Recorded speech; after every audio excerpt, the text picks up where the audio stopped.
To the naked eye, the Negev desert is a vast, empty expanse of rock and sand. But hidden within these dunes are the core nodes of a regional military infrastructure, the Dimona nuclear facility and the Arad communications hub. Following the recent strikes on this region, a heavy blanket of military censorship dropped over the media.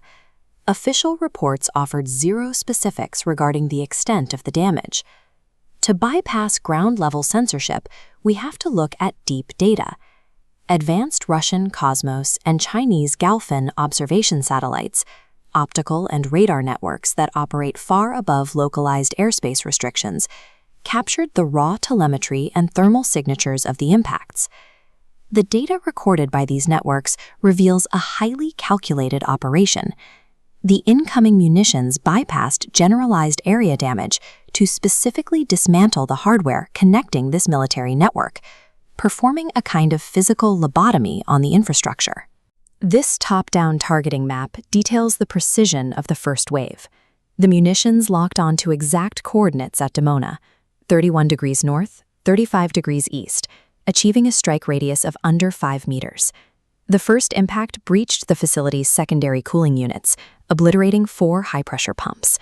The damage cascaded into the primary infrastructure, rupturing the heavy water pipes and triggering a localized internal emergency within the reactor's central cooling lines. Under normal circumstances, the localized air defense network, known as David's Sling, a surface-to-air missile system designed to intercept medium to long-range rockets, is supposed to stop an attack of this nature, but the second precision strike took out the core of that localized defense. The incoming warhead vaporized the ELMM-2084, the specialized radar array unit that acts as the primary scanning eyes of the David Sling system. This diagram illustrates the immediate tactical fallout. Without that primary radar, a 60-square-kilometer cylindrical blind spot opened up directly through the center of the previously intact southern sky canopy. Deep inside the perimeter, the blasts triggered a severe secondary power failure. 3 massive ABB electrical transformers were destroyed, cutting the feed to internal monitoring cameras and radiation sensors for a full 90 minutes. Phase 1 neutralized Dimona's localized defenses. A heavily fortified Brigadier asset was left completely unprotected, deaf and blind. With that radar blind spot wide open, the Fatah-2 hypersonic glide vehicle streaked through the atmosphere, executing sharp lateral maneuvers to align with its target. The Fatah-2 travels at speeds reaching Mach 14.5, over 11,000 miles per hour. At that velocity, the sheer physics of flight makes standard radar tracking and physical interception mathematically impossible. Its destination was the military installation at Arad. This base functions as a digital nervous system for the eastern Negev, processing signals intelligence and routing data between spy satellites and reconnaissance drones. The surface-level blast instantly wiped out the facility's cryptography rooms and its Topaz early warning radar arrays. This cross-section diagram shows the mechanics of the deep penetration strike. The warhead targeted Bunker 4, the primary command and control center, piercing straight through the reinforced concrete roof before detonating deep inside the structure. When the bunker collapsed, it resulted in a highly classified loss of life.